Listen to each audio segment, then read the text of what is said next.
Hello प्यारे बच्चों chapter number 2 biological classification class 11th का स्टार्ट करने वाले हैं।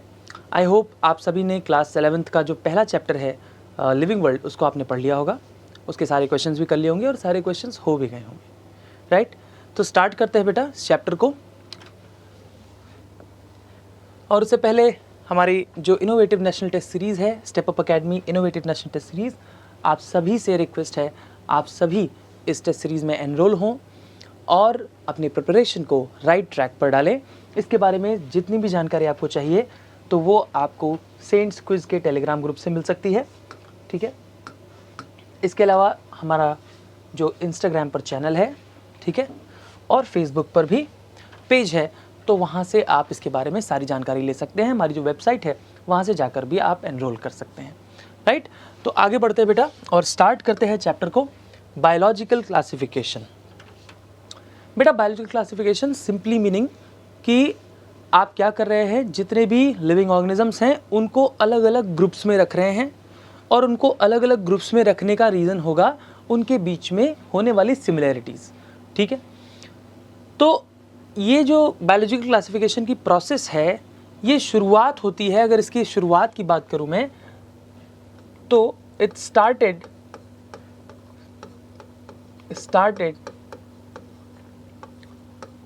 Eight the dawn of the civilisation. यही आपके एनसीईआरटी में लिखा हुआ है, सिविलाइजेशन। बेटा जब से मानव सभ्यता की शुरुआत हुई तब से ही क्लासिफिकेशन जो ह्यूमन है उसने करने का प्रयास किया, ठीक है। अब इसका रीज़न था, शुरुआत में जब वो क्लासिफिकेशन कर रहा था तो उसका रीज़न था कि वो जो भी उसके आसपास लिविंग ऑर्गेनिजम्स हैं उनको अपने यूज़ के अकॉर्डिंग, उसके पीछे कोई साइंटिफिक बेसिस नहीं था बल्कि अपने यूज़ के अकॉर्डिंग क्या करता था, वो क्लासीफाई करता था, ठीक है। तो अर्लीस्ट जो ह्यूमन था वो किस बेसिस पर क्लासीफाई करता था, तो earliest classifications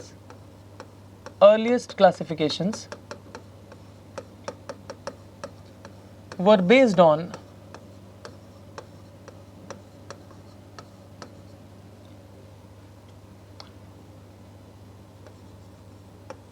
use, right.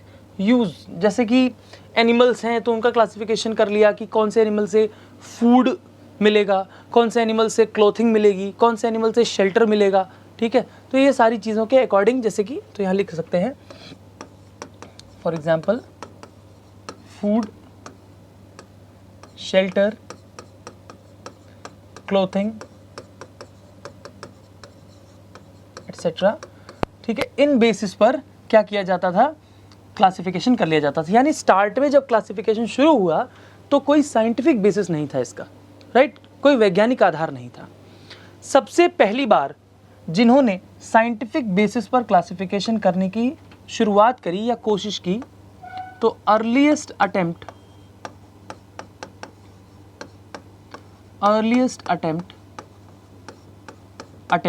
For a scientific classification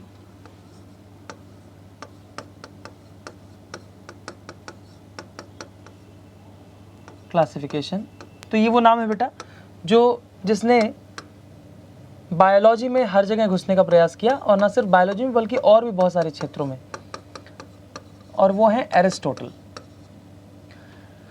तो earliest attempt for scientific classification ये बेटा किसने किया था, एरिस्टोटल ने किया था।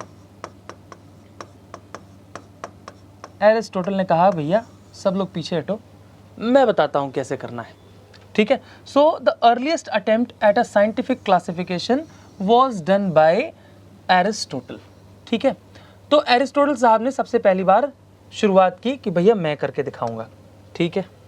तो इन्होंने किया क्या, इन्होंने सिंपल मॉर्फोलॉजिकल कैरेक्टर्स के आधार पर प्लांट्स और एनिमल्स को क्लासिफाई कर दिया। तो इन्होंने बेटा देखो क्लासिफिकेशन क्या किया, बहुत ही सिंपल सा सीधा सा क्लासिफिकेशन था इनका। तो इन्होंने क्या किया, लिविंग ऑर्गेनिजम्स को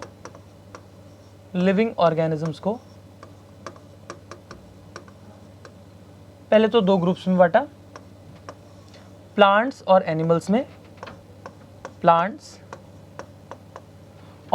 में,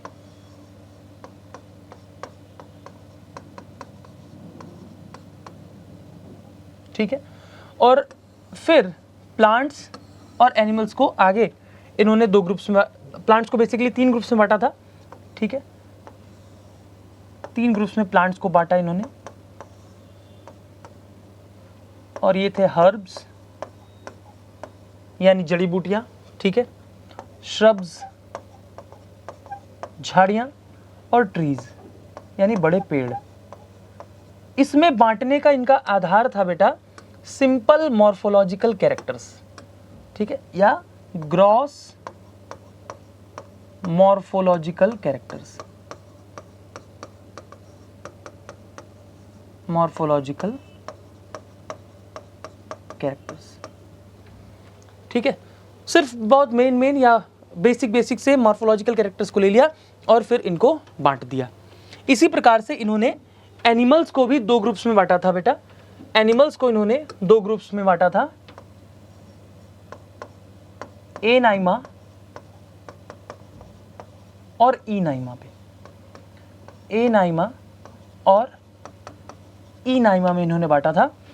एनाइमा वाले मेंबर्स के पास आरबीसी नहीं था और ईनाइमा वाले मेंबर्स के पास आरबीसी प्रेजेंट था, ठीक है। एनाइमा में आरबीसी नहीं था और ईनाइमा में आरबीसी प्रेजेंट था। तो इस तरीके से प्लांट्स और एनिमल्स को इन्होंने एक सिंपल क्लासिफिकेशन दे दिया, ठीक है। तो भाई इन्होंने ऐसा कर दिया, बट अभी भी आप समझ सकते हैं बेटा, अगर सिर्फ जितने लिविंग ऑर्गेनिजम्स हैं उनको सिर्फ प्लांट और एनिमल्स में बांटेंगे तो बहुत सारे ऐसे लोग साथ आ जाएंगे जिनके कैरेक्टर्स बहुत डिफरेंट हैं, ठीक है। और ऐसा हुआ भी। फिर आगे चलता रहा समय, फिर आते हैं पिछले चैप्टर में जिनका नाम हम लोगों ने पढ़ा था कैरोलस लीनियस, ठीक है, कैरोलस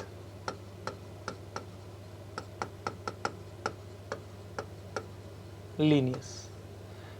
कैरोलस लीनियस ने बेटा दिया 2 किंगडम क्लासिफिकेशन। इन्होंने दिया 2 किंगडम क्लासिफिकेशन। तो पूछे भाई 2 किंगडम क्लासिफिकेशन किसने दिया था? एरिस्टोटल मत टिक कर देना, ठीक है। 2 किंगडम क्लासिफिकेशन किसने दिया था बेटा? कैरोलस लीनियस ने दिया था। नाउ कैरोलस लीनियस ने जो 2 किंगडम क्लासिफिकेशन दिया उसका आधार क्या था, उसका बेसिस क्या था, ये देखते हैं, right.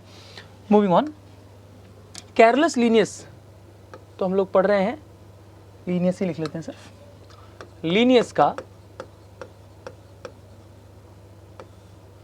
2 kingdom classification, 2 kingdom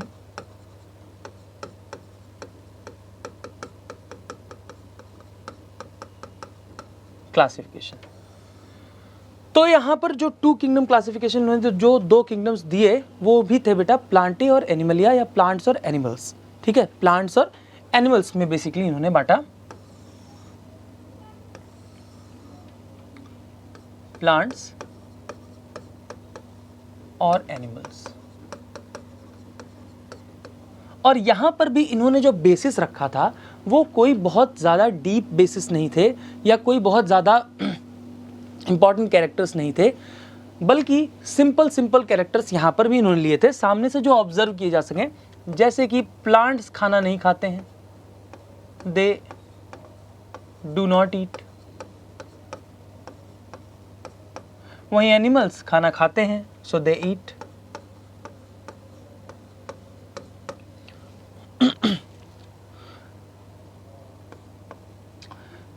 plants जो हैं इनमें सेल वॉल पाई जाती है, यहां पर cell wall is present.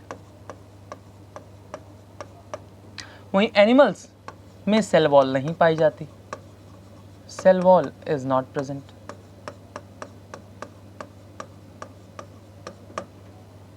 Plants चलते फिरते नहीं है, यहां पर लोकोमोशन एब्सेंट है, देख सकते हैं यहाँ बेटा, लोकोमोशन इज एब्सेंट। जैसे किसी एलकेजी के बच्चे ने क्लासिफिकेशन किया हो, कुछ ऐसा है, ठीक है।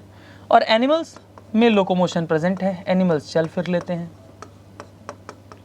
Locomotion is present. इसके अलावा जैसे कोई प्लांट है, प्लांट को आप कोई एक्सटर्नल स्टिमुलस दोगे किसी भी तरीके का, जैसे प्लांट को आपने मारा, मान लीजिए हिट किया, तो प्लांट वापस से आपको हिट तो नहीं करने वाला है, ठीक है। प्लांट को इसी प्रकार से और भी कोई फिजिकल, केमिकल, बायोलॉजिकल कोई भी स्टिमुलस देते हैं बेटा, तो उनका रिस्पॉन्स उसके अगेंस्ट स्लो होता है, ठीक है। There response to any kind of external stimuli is slow, whereas animals में ये रिस्पॉन्स फास्ट होता है, ठीक। तो response to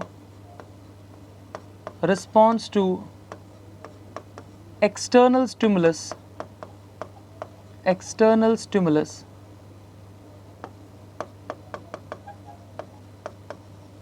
is slow।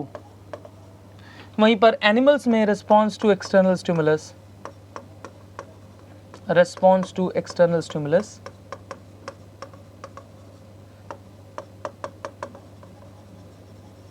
Is quick.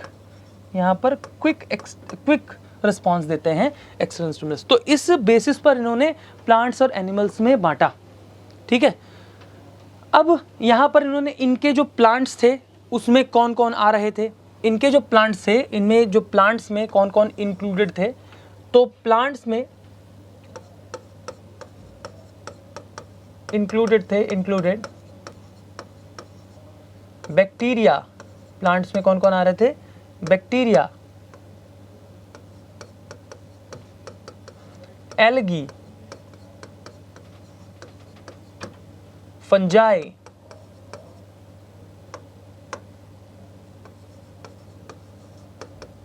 Bryophyta, pteridophyta,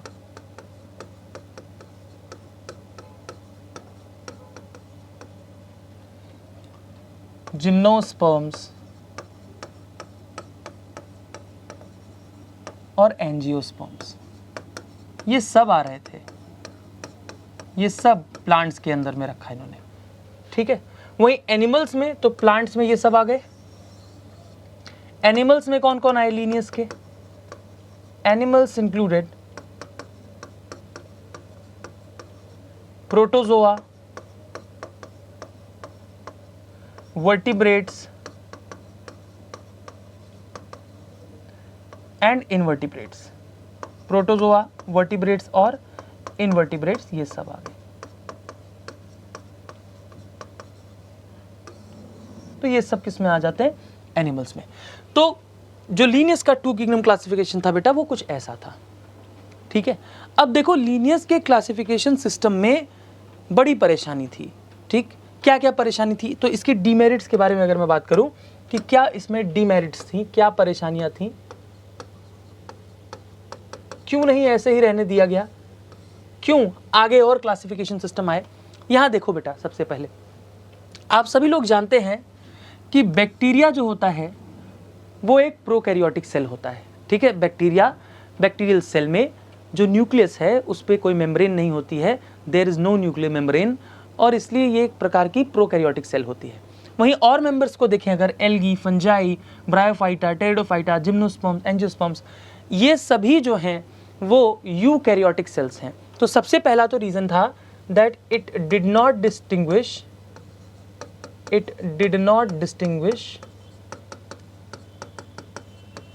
यानी जो क्लासिफिकेशन सिस्टम था लीनियस का, इसने भेद नहीं किया बिटवीन, किसमें भेद नहीं किया भाई, between number 1 prokaryotes and eukaryotes, prokaryotes and eukaryotes. Prokaryotes और यूकैरियोट्स के बीच में डिफरेंशिएट नहीं किया, right, did not differentiate between prokaryotes and eukaryotes. दूसरा देखें, दूसरा बेटा अगर आप देखेंगे तो बैक्टीरिया जो हैं ये यूनिसेलुलर ऑर्गेनिज्म होते हैं, वहीं algae, fungi, most of the fungi, bryophyta, pteridophyta, gymnosperm, angiosperm, ये सभी जो हैं कैसे ऑर्गेनिजम्स हैं, ये सभी मल्टी सेलुलर ऑर्गेनिजम्स हैं। तो इनके क्लासिफिकेशन सिस्टम ने यूनिसेलुलर और मल्टी सेलुलर के बीच में भी भेद नहीं किया। तो यूनिसेलुलर एंड मल्टी सेलुलर, इसके बीच में भी इन्होंने अंतर नहीं किया या ना कर पाए। तीसरा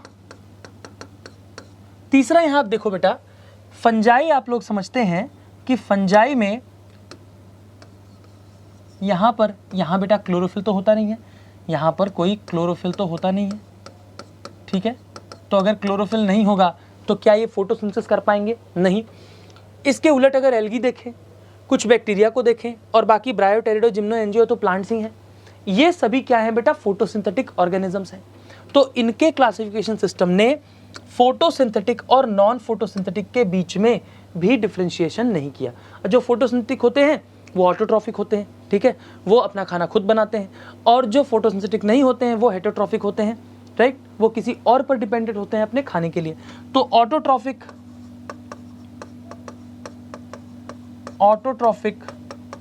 एंड हेटरोट्रॉफिक के बीच में भी डिफरेंशिएट नहीं कर पाया, हेटरोट्रॉफिक के बीच भी डिफरेंशिएट नहीं कर पाया। तो it could not distinguish between prokaryotic and eukaryotic, unicellular and multicellular, and autotrophic and heterotrophic. And this is a major demerit of the classification system given by Carolus Linnaeus. ठीक है, आगे बढ़ते हैं। फिर क्या हुआ सर? अब जब इनके सिस्टम को या इनके सिस्टम में इतनी खामियां निकल कर आ गई तो फिर क्या होगा? तो फिर और लोग आएंगे सामने, उन्होंने कहा कि भैया रुको, हम बता रहे हैं ऐसे क्लासिफिकेशन होगा, ऐसे करके देखो, ठीक है। तो बीच में बेटा देखो आपकी एनसीईआरटी में क्या है, 2 किंगडम दिया हुआ है, फिर 5 किंगडम दिया हुआ है, फिर 2-4 लाइनें 6 किंगडम के बारे में भी दे रखी हैं, ठीक है। तो मैं आपको 3 किंगडम और 4 किंगडम के बारे में भी बस थोड़ी सी बात बता दे रहा हूँ, तो उसको ध्यान रख लीजिएगा आप लोग। तो इसके बाद देखो जो क्लासिफिकेशन सिस्टम आता है वो आता है 3 किंगडम क्लासिफिकेशन, 3 किंगडम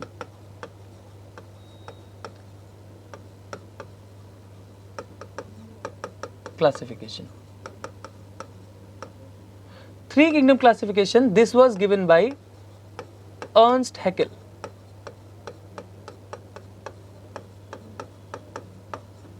और इन्होंने क्या किया बेटा? इन्होंने 3 किंगडम दिए, 3 किंगडम्स, और उनके नाम थे प्रोटिस्टा, प्लांटे और एनिमेलिया। तो जो प्रोटिस्टा थे इसमें इन्होंने किनको रख दिया? इसमें इन्होंने रखा इंक्लूडेड ऑल एक्वेटिक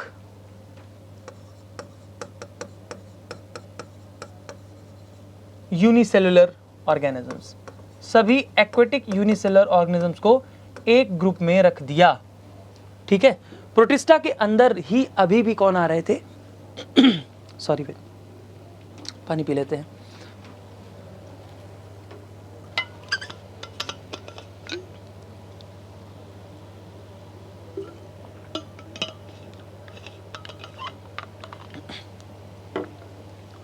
आवाज थोड़ी खराब, चलो।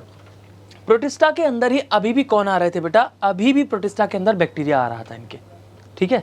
तो बाकी सारी चीज़ों को तो अलग कर लिया इन्होंने, बट प्रोटिस्टा के अंदर अभी भी क्या आ रहा था? बैक्टीरिया आ रहा था। तो आप समझ सकते हैं कि अभी भी क्लासिफिकेशन सिस्टम सही नहीं था। इसके बाद 3 किंगडम के बाद आता है 4 kingdom classification, 4 kingdom classification.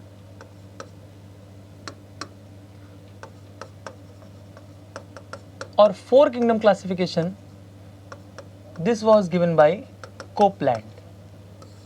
This was given by Copeland. तो कोपलैंड ने बेटा ये 4 किंगडम क्लासिफिकेशन सिस्टम दिया था।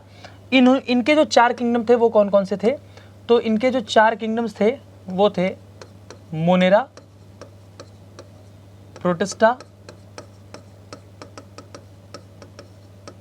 प्लांटे और एनिमेलिया।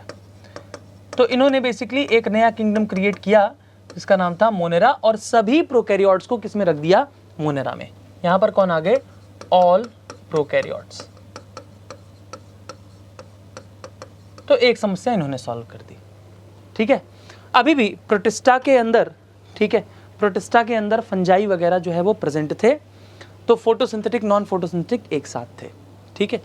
अब 4 किंगडम के बाद जो हम क्लासिफिकेशन सिस्टम सबसे ज़्यादा पढ़ते हैं और जिसके बारे में हमें पढ़ना है, जिसके बेसिस पर हम आगे पढ़ेंगे, और वो है बेटा विटेकर का classification system, and that is 5 kingdom classification. ठीक है, तो इसको आप लोग बस थोड़ा सा नोट कर ले। अब आ जाते बात करते हैं 5 किंगडम क्लासिफिकेशन सिस्टम की। 5 किंगडम क्लासिफिकेशन।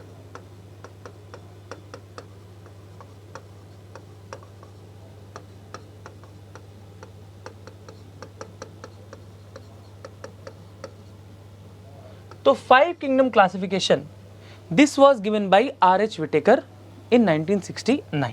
ठीक है, R.H. विटेकर ने दिया था बेटा, this was by R.H. Whittaker, और ये 1969 में। जो 5 किंगडम में इन्होंने डिवाइड किया, उसके लिए इन्होंने देखिए क्या आधार लिया, बेसिस क्या था बेटा इनके क्लासिफिकेशन का, बेसिस ऑफ क्लासिफिकेशन। तो बेसिस जो था इनके क्लासिफिकेशन का वो था सेल्यूलर ऑर्गेनाइजेशन, और ये बहुत इंपॉर्टेंट है बेटा, cellular organisation, then body organisation, इसको थैलस ऑर्गेनाइजेशन भी कह सकते हैं आप। ठीक, then mode of nutrition, mode of nutrition, then reproduction, reproduction मतलब मोड ऑफ रिप्रोडक्शन, यानी कैसे organ, and last phylogenetic relationship, phylogenetic relationship.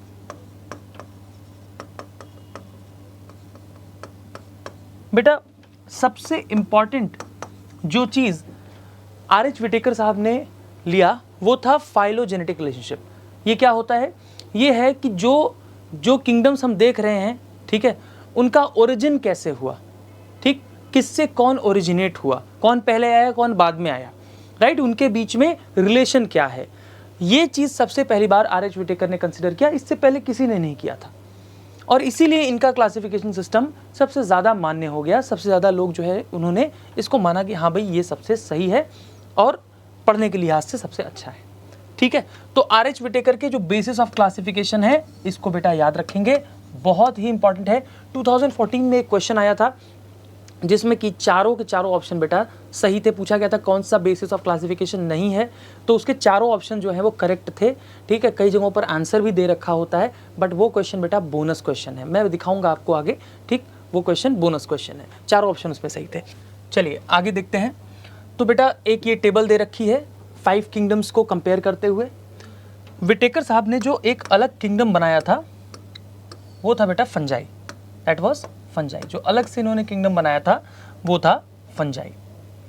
बाकी सारे तो आप पहले से देख रहे हैं, मोनेरा पहले से देखा सर, प्रोटिस्टा पहले से देखा, प्लांटी पहले से देखा, एनिमलिया पहले से देखा। तो फंजाई जो है वो अलग से क्रिएट किया था विटेकर ने। तो इनके कैरेक्टर्स के बीच में थोड़ा सा कंपैरिजन देखेंगे यहाँ पर हम लोग। ठीक है, तो लेट अस सी। सबसे पहले बेटा सेल टाइप की बात करते हैं। तो मोनेरा में जो सेल टाइप होता है दैट इज प्रोकैरियोटिक, और बाकी सभी में प्रोटिस्टा, फंजाई, प्लांटी, एनिमलिया सभी में जो सेल टाइप है बेटा वो है यूकैरियोटिक। फंजाई में भी यूकैरियोटिक, शॉर्ट पे लिख दे रहा हूं मैं, यूकैरियोटिक, और एनिमलिया में भी यूकैरियोटिक। इन सभी में आप देखें बेटा मोनेरा के जो मेंबर्स हैं, बैक्टीरियल सेल जो होती है वहां पर न्यूक्लियर मेम्ब्रेन एब्सेंट होती है। ठीक है, तो यहाँ पर तीसरा जो पॉइंट है, तीसरा जो कैरेक्टर है न्यूक्लियर मेम्ब्रेन, यहीं पर लिख ले रहा हूँ कि न्यूक्लियर मेम्ब्रेन क्या होती है यहाँ पर एब्सेंट, और बाकी सब में न्यूक्लियर मेम्ब्रेन प्रेजेंट होती है, इसलिए सेल्स कैसी हैं, यूकैरियोटिक हैं। तो यहाँ पर सभी में क्या है, न्यूक्लियर मेम्ब्रेन प्रेजेंट, सभी में न्यूक्लियर मेम्ब्रेन क्या होगी, प्रेजेंट होगी बेटा।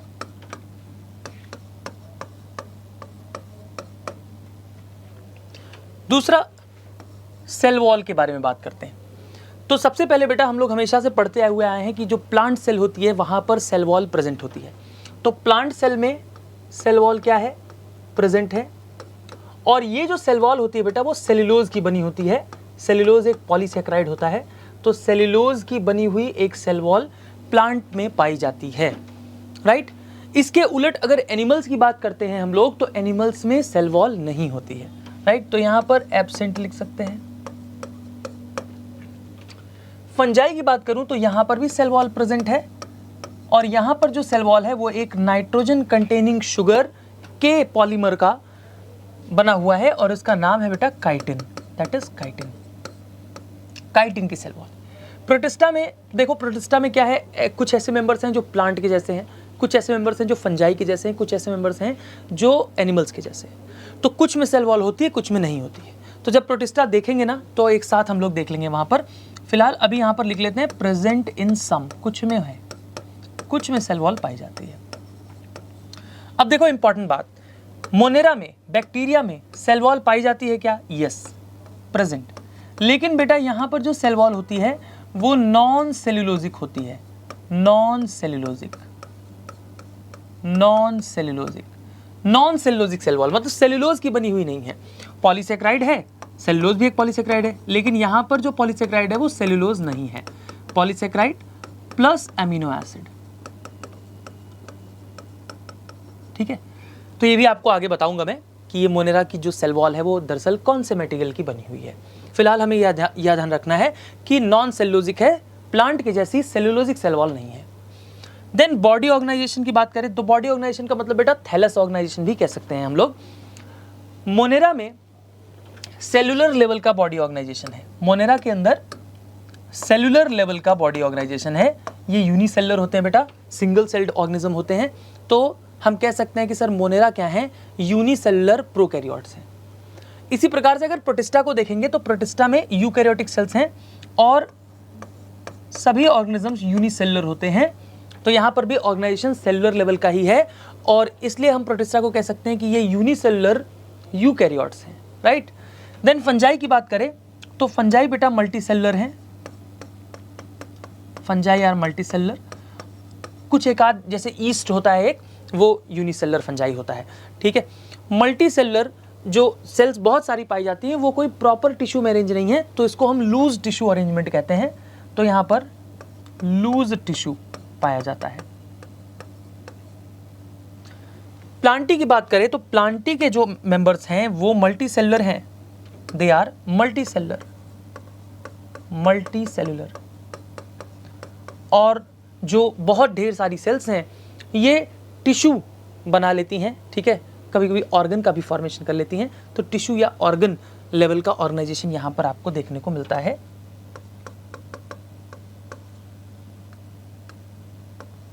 तो टिश्यू या ऑर्गन लेवल, और ऐसा ही ऑर्गेनाइजेशन आपको एनिमलिया में देखने को मिलता है बेटा। ये भी मल्टीसेलुलर हैं, और यहां पर आपको ऑर्गन लेवल या ऑर्गन सिस्टम लेवल तक देखने को मिल सकता है, बल्कि टिश्यू, ऑर्गन और ऑर्गन सिस्टम लेवल तक मिल सकता है। I should write tissue, organ और ऑर्गन सिस्टम,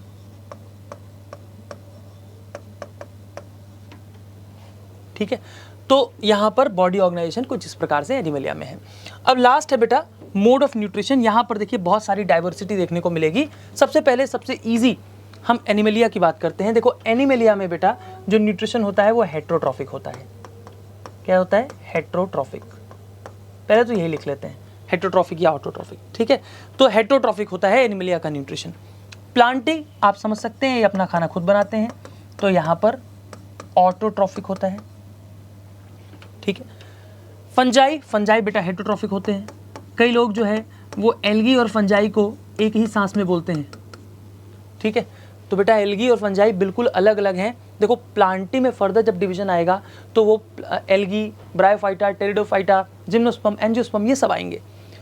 फंजाई एक अलग किंगडम है ऑल टुगेदर, और वो क्या है? हेट्रोट्रॉफिक है। वहीं एल्गी जो है किस में आता है? प्लांटी में आता है, और वो ऑटोट्रॉफिक होता है, ठीक है, अपना खाना खुद बनाते हैं। प्रोटिस्टा की बात करें और मोनेरा की बात करें तो यहाँ बड़ी डाइवर्सिटी है। कैसे?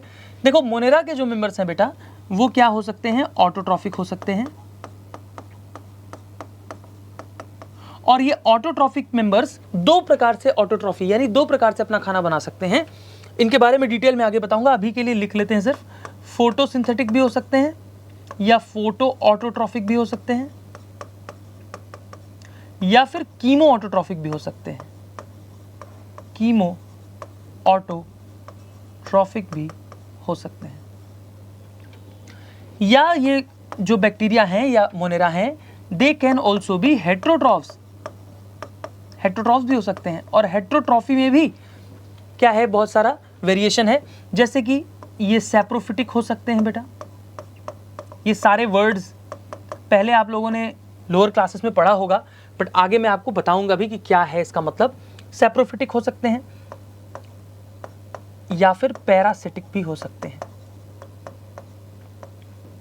ठीक है, तो इतनी डाइवर्सिटी है। प्रोटिस्टा के मेंबर्स की बात करूं तो प्रोटिस्टा के मेंबर्स भी ऑटोट्रॉफिक या हेट्रोट्रॉफिक हो सकते हैं। यहां पर बेटा ऑटोट्रॉफी में एक ही प्रकार की ऑटोट्रॉफी देखने को मिलेगी, वो है फोटो ऑटोट्रॉफी। ठीक है, तो ये फोटो ऑटोट्रॉफिक होते हैं। हेट्रोट्रॉफी में जरूर ही सैप्रोफिटिक और पैरासिटिक दोनों ही मोड देखने को मिल सकते हैं। हेट्रोट्रॉफी में आपको सैप्रोफिटिक, सैप्रो एंड पैरासिटिक दोनों देखने को मिल सकता है। वहीं ऑटोट्रॉफी में आपको सिर्फ क्या देखने को मिलेगा, फोटो ऑटोट्रॉफी देखने को मिलेगी। फंजाई की बात करें तो फंजाई में हेट्रोट्रॉफिक मोड ऑफ न्यूट्रिशन है और यहां पर हेट्रोट्रॉफिक मोड ऑफ न्यूट्रिशन में सैप्रोफिटिक या पैरासिटिक दोनों ही मोड्स देखने को मिल सकते हैं। ठीक है, देन प्लांट्स में ऑटोट्रॉफिक मोड ऑफ न्यूट्रिशन है, ये फोटो ऑटोट्रॉफिक ही है। देन एनिमलिया की बात करूं अगर मैं, तो यहां पर हेट्रोट्रॉफिक मोड ऑफ न्यूट्रिशन है। और एक खास बात कि जो एनिमल्स हैं बेटा, वो क्या करते हैं, अपने भोजन को, अपने खाने को क्या करते हैं, निगलते हैं। ठीक है, वो क्या करते हैं, उसको निगलते हैं। तो इस प्रकार का जो न्यूट्रिशन होता है उसे होलोजोइक न्यूट्रिशन कहते हैं। तो मोस्टली एनिमल्स में क्या देखने को मिलता है, होलोजोइक न्यूट्रिशन। कुछ एनिमल्स में सैप्रोट्रॉफिक न्यूट्रिशन भी देखने को मिल सकता है। ठीक है भाई, तो ये टेबल बेटा बहुत ही इंपॉर्टेंट है। यहां पर आप एक चीज देख सकते हैं, एक बार क्वेश्चन आया कि which of the following kingdoms show the extreme nutritional diversity. कौन सा जो किंगडम है वो मैक्सिमम न्यूट्रिशनल डाइवर्सिटी शो करता है। तो आप देख सकते हैं बेटा, सबसे ज्यादा तरह से न्यूट्रिशन लेने का काम कौन कर रहा है, मोनेरा कर रहा है। ऑटोट्रॉफी में भी 2 मोड्स हैं, हेट्रोट्रॉफी में भी 2 मोड्स हैं, बाकी सभी में इनसे कम ही है। तो मोनेरा जो होता है वो क्या शो करता है, maximum nutritional diversity. Maximum nutritional diversity किसके द्वारा शो की जाती है, मोनेरा के द्वारा शो की जाती है। अब बेटा आगे बढ़ते हैं। तो एनसीईआरटी का आप देख सकते हैं, यहाँ पर मैंने कटिंग लगाई हुई है। ठीक है, तो ये पेज नंबर 1 से ही है। उससे पहले देखो 5 किंगडम क्लासिफिकेशन तक दिया हुआ है, 3 लाइनें 6 किंगडम क्लासिफिकेशन के बारे में भी दी हुई हैं, तो उसके बारे में भी थोड़ा सा जान लेते हैं। 6 किंगडम क्लासिफिकेशन,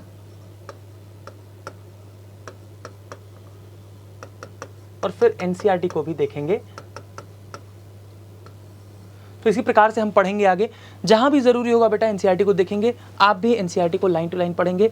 आगे मैं आपको एनसीईआरटी की लाइन टू लाइन भी पढ़ाऊंगा। ठीक है, now 6 kingdom classification, this was given by Carl Woese. ये दिया था कार्ल वूज ने। ठीक है, यहां पर इन्होंने क्या किया, इन्होंने बेटा पूरी लाइफ को 3 डोमेन्स में बांट दिया। Right, he said that there are 3 domains of life. There are 3 domains of life. 3 domains हैं लाइफ के। ठीक, और उनके नाम हैं आर्काई, बैक्टीरिया और यूकैरिया। आर्काई, बैक्टीरिया और यूकैरिया। इसमें में से इन्होंने जो 6 किंगडम्स बेटा दिए थे, 6 किंगडम्स, वो थे नंबर 1 आर्की बैक्टीरिया। तो जो डोमेन आर्काई है उसमें एक किंगडम आता है बेटा, that is Archie bacteria. Archie bacteria.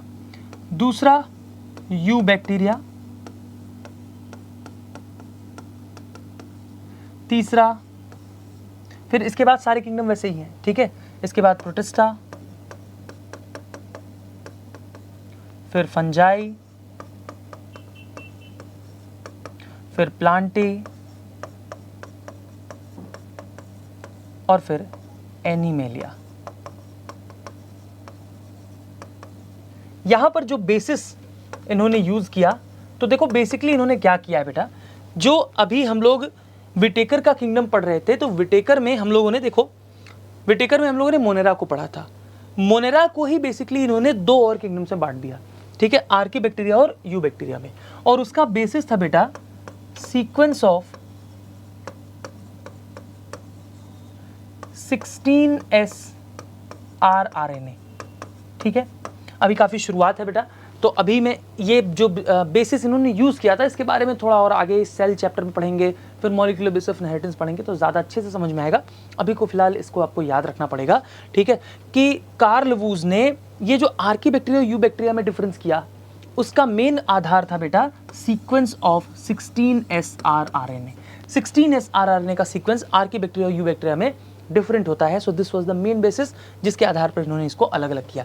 तो आर्की डोमेन में आर्की बैक्टीरिया, बैक्टीरिया में यू बैक्टीरिया, और फिर यूकैरिया में ये सारे प्रोटिस्टा, फंजाई, प्लांटी और एनिमलिया, ये किस में आते थे, यूकैरिया में डोमेन में, यू बैक्टीरिया बैक्टीरिया डोमेन में, और आर्की बैक्टीरिया आर्काई डोमेन में आता था, ठीक है। So these were the 3 domains of life and the 6 kingdoms given by Carl Woese, जिसे 6 किंगडम क्लासिफिकेशन कहते हैं, राइट। तो इतने बेटा क्लासिफिकेशन सिस्टम्स को हमें ध्यान रखना है। अब हमारी एनसीईआरटी में 2-3 पेज काफ़ी सारी चीज़ें लिखी हुई हैं, काफ़ी सारी चीज़ें समझाने का प्रयास किया गया है।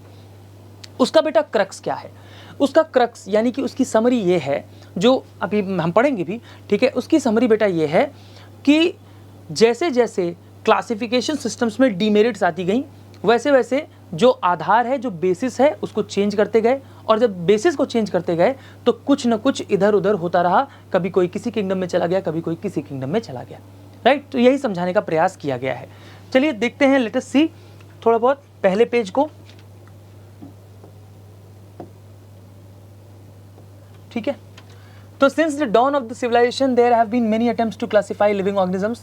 तो बोल रहे हैं कि जब से सिविलाइजेशन चालू हुई है, स्टार्ट हुई है, ठीक है, तब से क्लासिफाई करने की बहुत कोशिशें की गई।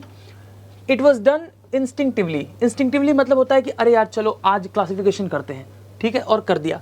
Not using criteria that were scientific but born out of need to use organism for own use, for food, shelter and clothing. बोल रहे हैं कि यहाँ पर कोई साइंटिफिक बेसिस, जो अर्ली एकदम शुरू में क्लासिफिकेशन किए गए, उसमें कोई साइंटिफिक आधार नहीं लिया गया, बल्कि ऑर्गेनिजम्स को यूज करने के लिए उनका क्लासिफिकेशन किया गया, जैसे कि फूड के लिए, शेल्टर के लिए, क्लोथिंग के लिए, उस प्रकार से उनका क्या किया गया, क्लासिफिकेशन किया गया।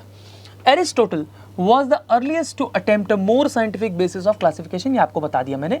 He used simple morphological characters to classify plants into trees, shrubs and herbs. He also divided animals into 2 groups, those which had red blood and those that did not. तो ये बेटा मैं आपको बता चुका हूँ, सबसे पहले हम लोग पढ़ चुके हैं कि एरिस्टोटल ने सबसे पहले एक साइंटिफिक बेसिस पर क्लासिफिकेशन किया था, जहाँ पर प्लांट्स को ग्रॉस मॉर्फोलॉजिकल कैरेक्टर्स या सिंपल मॉर्फोलॉजिकल कैरेक्टर्स के आधार पर किसमें क्लासीफाई किया, ट्रीज, श्रब्स और हर्ब्स में। और फिर इन्होंने एनिमल्स को क्लासिफाई किया किस आधार पर, कि जिनमें रेड ब्लड है और जिनमें नहीं है। देन लीनियस के टाइम की बात कर रहे हैं। In Linnaeus time a 2 kingdom system of classification with plantae and animalia kingdoms was developed and included all plants and animals respectively. ठीक है, तो लीनियस ने 2 किंगडम सिस्टम ऑफ क्लासिफिकेशन दिया और उन्होंने प्लांट्स और एनिमल्स में डिवाइड कर दिया। This system did not distinguish between, इस सिस्टम ने डिस्टिंग्विश नहीं किया, ठीक है, किसके बीच में, eukaryote and prokaryote, unicellular multicellular और फोटोसिंथेटिक एंड नॉन फोटोसिंथेटिक या ऑटोट्रॉफिक और हेटरोट्रॉफिक के बीच में। Classification of organism into plants and animals was easily done and was easy to understand, but a large number of organisms did not fall into either category. ये भी बेटा एक demerit count किया जा सकता है लीनियस का, कि आसानी से तो कर दिया इन्होंने प्लांट्स और एनिमल्स में, लेकिन बहुत सारे ऐसे ऑर्गेनिज्म भी थे जो ना प्लांट में आ रहे थे ना एनिमल में आ रहे थे। Hence the 2 kingdom classification used for long time was found inadequate। तो इसलिए जो 2 kingdom classification जो लीनियस ने दिया था, पाया गया कि वो क्या है, inadequate है, वो पूरा नहीं है। Besides gross morphology, मतलब जो स्टार्ट में प्रयास किया गया कि सिर्फ बाहर से देख लिया गया, मॉर्फोलॉजिकल स्ट्रक्चर को देख लिया गया और क्लासीफाई कर दिया गया। उसके अलावा किस चीज़ को ज़रूरत थी कि कौन सी चीज़ें और जोड़ी जाएं, कौन से क्लासिफिकेशन के लिए क्राइटेरिया और लाए जाएं। A need was also felt for including other characteristic. ऐसा सोचा गया कि भैया और भी चीज़ें हम ऐड करते हैं, उसके बाद क्लासीफाई करते हैं, जैसे कि cell structure, nature of wall, mode of nutrition, habitat मतलब जहाँ वो रह रहे हैं, मेथड ऑफ रिप्रोडक्शन और इवोल्यूशनरी रिलेशनशिप्स एटसेट्रा। ये सारी चीज़ों की ज़रूरत है, ऐसा लोगों को लगा। ठीक है बेटा, ये देखो, ये मैं इसलिए पढ़ रहा हूँ बेटा, यहाँ से डायरेक्ट क्वेश्चंस आएंगे। ठीक है, इसी तरीके से लाइंस को उठाएगा और आपसे क्वेश्चन बनाकर पूछेगा। ठीक है, इवन मैं भी आपको टेस्ट में इस प्रकार के क्वेश्चन दूंगा, तो ध्यान रखिएगा। Classification systems for the living organisms have hence undergone several changes over the time. ठीक है, तो समय के साथ जो क्लासिफिकेशन सिस्टम्स हैं, ठीक, उनमें क्या आता गया, बदलाव आता गया। Though plant and animal kingdoms have been constant under all different system. तो प्लांट और एनिमल किंगडम आगे चल के सभी सिस्टम्स में क्या रहेंगे, कांस्टेंट रहेंगे। तो हम लोग देख चुके हैं, 3 किंगडम में भी था, 4 में भी था, 5 में था, 6 में भी था। The understanding of what groups organisms be included under these kingdoms have been changing. लेकिन प्लांट के अंदर कौन आएगा और एनिमल के अंदर कौन आएगा, ये चीज लगातार क्या रही है, बदलती रही है। The number and the nature of other kingdoms have also been understood differently by different scientist over the time. और किंगडम्स जो हैं बाकी, उनका नंबर और वो उनमें कौन लोग आएंगे, ये भी चीज अलग अलग साइंटिस्ट ने अलग अलग तरीके से समझा। ठीक है, तो एनसीईआरटी डायरेक्ट 3 किंगडम और 4 किंगडम के बारे में कुछ नहीं बोल रही है। अब आ जाते हैं नेक्स्ट पेज पर।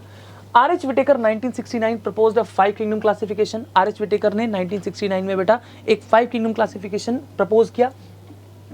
The kingdom defined by him were, कौन कौन से किंगडम थे बेटा, मोनेरा, प्रोटिस्टा, फंजाई, प्लांटी और एनिमेलिया।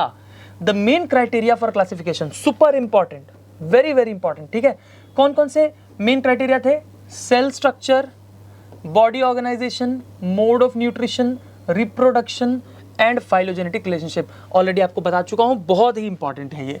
ठीक है, बहुत इंपॉर्टेंट है। देन आ जाइए आगे, टेबल 2.1 गिव्स, तो जो टेबल अभी हमने पढ़ी बेटा वही टेबल 2.1 थी। ठीक है, उसके बारे में बोल रहे हैं कि ये कंपैरेटिव काउंट देता है किसका, 5 किंगडम्स का। द 3 डोमेन सिस्टम जो अभी जस्ट बताया, ये ठीक है, 3 domain system. 3 domain system has also been proposed that divides the kingdom Monera into 2 domains। ठीक है, किंगडम मोनेरा को 2 डोमेन्स में क्या कर देता है, डिवाइड कर देता है, तो आर्काई में और बैक्टीरिया में, leaving the remaining eukaryotic kingdoms in the 3rd domain. तो सारे यूकैरियोटिक किंगडम्स 3rd डोमेन में थे। देयर बाय 6 किंगडम क्लासिफिकेशन, इस प्रकार से 6 किंगडम क्लासिफिकेशन बन गया। You will learn about the system in detail in higher classes. ठीक है, तो हायर क्लासेस में जब जाएंगे तो उसके बारे में डिटेल में पढ़ेंगे।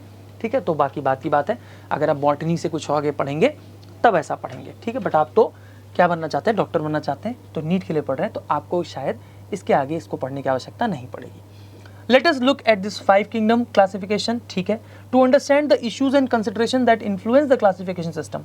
बोल रहे हैं कि जो 5 किंगडम क्लासिफिकेशन है वो कैसे इवॉल्व हुआ, कैसे आया, क्या पहले परेशानियां थी, उन परेशानियों को कैसे इसने सॉल्व किया, ये चीजें बताने जा रहे हैं।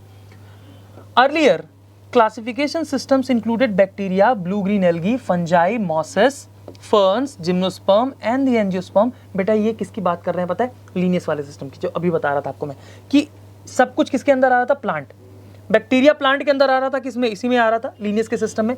सो earlier classification systems included bacteria, blue green algae, fungi, mosses, ferns, gymnosperm. Ferns बेटा टेरिडोफाइट्स हैं, ठीक है ना, under plants. The character that unified this whole kingdom, सिर्फ एक कैरेक्टर के आधार पर देखिए, ठीक है, that unified this whole kingdom, that all the organism included had a cell wall in their cells. सिर्फ और सिर्फ इसलिए कि सभी में सेल वॉल पाई जा रही थी, इसलिए इन सभी को bacteria, blue green algae, fungi, mosses, fern, gymnosperm और एंजियोस्पर्म, इन सबको किस में रख दिया, प्लांटी में रख दिया। ये लीनियस की बात कर रहे हैं, ठीक है, डायरेक्ट नाम नहीं लिया। देखिए, this place together groups which widely deferred in other characteristic. इसकी वजह से ऐसे ग्रुप साथ में आ गए जो और कैरेक्टरिस्टिक में बहुत अलग अलग थे। क्या क्या, जैसे कि it brought together the prokaryotic bacteria and the blue green algae with other groups which were eukaryotic. तो प्रोकैरियोटिक बैक्टीरिया और ब्लू ग्रीन एल्गी, जिसे साइनोबैक्टीरिया कहते हैं बेटा, वो दूसरे ग्रुप्स के साथ आ गया, जो कैसे ग्रुप्स थे, यूकैरियोटिक ग्रुप्स थे। अच्छा, it also group together the unicellular organisms and the multicellular ones. Say for example बोल रहे हैं यूनिसेलुलर मल्टीसेलुलर को भी साथ में रख दिया, जैसे कि Chlamydomonas and spirogyra were placed under algae. ठीक है, तो क्लेमाइडोमोनास जो कि बेटा यूनिसेलुलर होता है और स्पाइरोगायरा जो कि मल्टीसेलुलर होता है, दोनों ही ग्रीन होते हैं, ग्रीन एल्गी होते हैं। दोनों को एक साथ किसके अंदर रख दिया, एल्गी के अंदर रख दिया। मेरी बात सुनिएगा, अभी अगर आप एनसीईआरटी को पढ़ेंगे तो अभी भी आपको क्लेमाइडोमोनास वहीं पर मिलेगा, ठीक है। बट अगर क्वेश्चन आ जाए ना कि 5 किंगडम क्लासिफिकेशन सिस्टम के आधार पर क्लेमाइडोमोनास कौन से किंगडम को बिलोंग करेगा, तो आप क्या टिक करोगे, किंगडम प्रोटिस्टा, ठीक है बेटा, किंगडम प्रोटिस्टा, क्योंकि वो यूनिसेलुलर और यूकैरियोट है, राइट। आगे देखिए, the classification system did not differentiate between the heterotrophic group fungi and the autotrophic green plants, ठीक है। बोल रहे हैं कि हेटेरोट्रॉफिक फंजाई और ऑटोट्रॉफिक ग्रीन प्लांट्स के बीच में भी कोई डिफरेंस नहीं किया। दो they also shared a characteristic difference in their wall composition, जबकि दोनों में सेल वॉल तो पाई जा रही थी, लेकिन उनकी वॉल कॉम्पोजिशन क्या थी, अलग अलग थी। अभी हमने पढ़ा कि बेटा फंजाई में सेल वॉल में क्या पाया जा रहा था, काइटिन, और प्लांट में सेल वॉल में क्या पाया जा रहा था, सेल्यूलोज, ठीक है। तो though they had shown a characteristic difference in their wall composition, the fungi had chitin in their walls while the green plants had a cellulosic cell wall, ठीक है। तो ये सब पहले के जो किंगडम्स थे, तो पहले के जो क्लासिफिकेशन थे, उनकी खामियां थी। When such characteristics were considered, जब इस प्रकार के कैरेक्टरिस्टिक को कंसिडर किया गया, the fungi were placed in a separate kingdom। तो जब विटेकर ने देखा कि इतनी सारी गड़बड़ियां हैं, उन्होंने कहा कि नहीं, फंजाई बिल्कुल अलग रहेगा, एक अलग किंगडम क्रिएट किया, kingdom fungi. All prokaryotic organisms were grouped together under kingdom Monera, सभी प्रोकैरियोटिक ऑर्गेनिज्म को किसके अंदर रख दिया गया, किंगडम मोनेरा में। And the unicellular eukaryotic organisms were placed in kingdom Protista, सारे यूनिसेलुलर यूकैरियोट को किसमें रख दिया गया, किंगडम प्रोटिस्टा में। Kingdom Protista had brought together Chlamydomonas, Chlorella, earlier placed in algae, within plants, and both having cell walls with Paramecium and Amoeba। ये line बेटा बहुत सारे बच्चे कंफ्यूज हो जाते हैं। देखिए, बोल रहे हैं कि किंगडम प्रोटिस्टा ने किसको किसको साथ लेकर आया, कौन कौन आ गए अब किंगडम प्रोटिस्टा में, क्लेमाइडोमोनास और क्लोरेला, ये दोनों बेटा यूनिसेलुलर ग्रीन एल्गी होते हैं, लेकिन यूनिसेलुलर हैं इसलिए किसमें आ गए अब, किंगडम प्रोटिस्टा में, ठीक है। तो पहले किसमें प्लेस थे, एल्गी में, और एल्गी किसमें प्लेस था, प्लांट्स में, ठीक है, क्योंकि दोनों में क्या पाई जा रही थी, सेल वॉल पाई जा रही थी, विद पैरामीशियम, ठीक है। अब ये प्रोटिस्टा में किसके साथ आ गए दोनों, पैरामीशियम और अमीबा के साथ, ठीक है। और ये पैरामीशियम अमीबा क्या होते हैं बेटा, ये प्रोटोजोन्स होते हैं, जो कि प्रोटिस्टा के अंदर हम लोग पढ़ेंगे। लेकिन अर्लियर किंगडम्स में किसमें प्लेस थे, they were placed in animal kingdom which lack cell wall. तो अब देखो, अभी भी जो लोग साथ आ रहे हैं उनमें थोड़े बहुत डिफरेंसेस तो अभी भी हैं, यानी आगे भी इंप्रूवमेंट का चांस बना रहेगा, ठीक है। आपने क्या करा, क्लेमाइडोमोनास, क्लोरेला, पैरामीशियम, अमीबा, इन सबको एक साथ रख दिया क्योंकि ये सभी यूनिसेलुलर यूकैरियोट हैं। लेकिन अभी भी एक चीज अंतर रह गया कि इनमें सेल वॉल रहेगी और इनमें सेल वॉल नहीं रहेगी, इन दोनों में, पैरामीशियम, अमीबा में, राइट। आगे देखते हैं, it has put together organisms which in earlier classification were placed in different kingdoms, ठीक है। प्रोटिस्टा ने ऐसे ऑर्गेनिजम्स को एक साथ रखा जो पहले अलग अलग किंगडम्स में थे। This happened because the criteria for classification change. तो इसका मतलब है कि सर अगर आगे भी क्राइटेरिया फॉर क्लासिफिकेशन चेंज करेंगे तो फिर लोगों का इधर उधर हो जाएगा, सही बात है, ठीक है। This kind of changes will take place in the future too, depending on the improvement in our understanding of characteristics and evolutionary relationship. तो आगे चल के हम जब और इनके बारे में समझेंगे, इनके कैरेक्टर्स के बारे में और समझेंगे, इनके बीच में जो रिलेशन है, इवोल्यूशनरी रिलेशनशिप्स हैं, उनके बारे में और समझेंगे, तो फिर और चेंजेस भी आएंगे। Over time an attempt has been made to evolve a classification system which reflects not only morphological, physiological and reproductive similarities but is also phylogenetic, that is based on evolutionary relationship। बोल रहे हैं समय के साथ ऐसा classification system बनाने का प्रयास किया गया जो कि न सिर्फ मॉर्फोलॉजी, फिजियोलॉजी और रिप्रोडक्टिव सिमिलरिटीज को देखे बल्कि फाइलोजेनेटिक सिमिलरिटीज को भी देखे। आगे देखते हैं, in this chapter we will study characteristic of kingdom Monera, ठीक है। बोल रहे हैं कि आगे हम लोग kingdom Monera, kingdom Protista, kingdom fungi के बारे में पढ़ेंगे। प्लांटी और एनिमलिया का बेटा ब्रीफ इंट्रोडक्शन होगा क्योंकि उसका अलग चैप्टर ही है, ठीक है, प्लांटी और एनिमलिया का। और फिर थोड़ा बहुत लास्ट में वायरसेस के बारे में पढ़ेंगे जिनको किसी भी किंगडम में जगह नहीं मिली, राइट। तो बेटा यहाँ तक जो है आपका ये कंप्लीट हो जाता है। नेक्स्ट लेक्चर में हम लोग किंगडम मोनेरा से शुरू करेंगे, राइट। तो आज के लिए इतना ही, थैंक यू।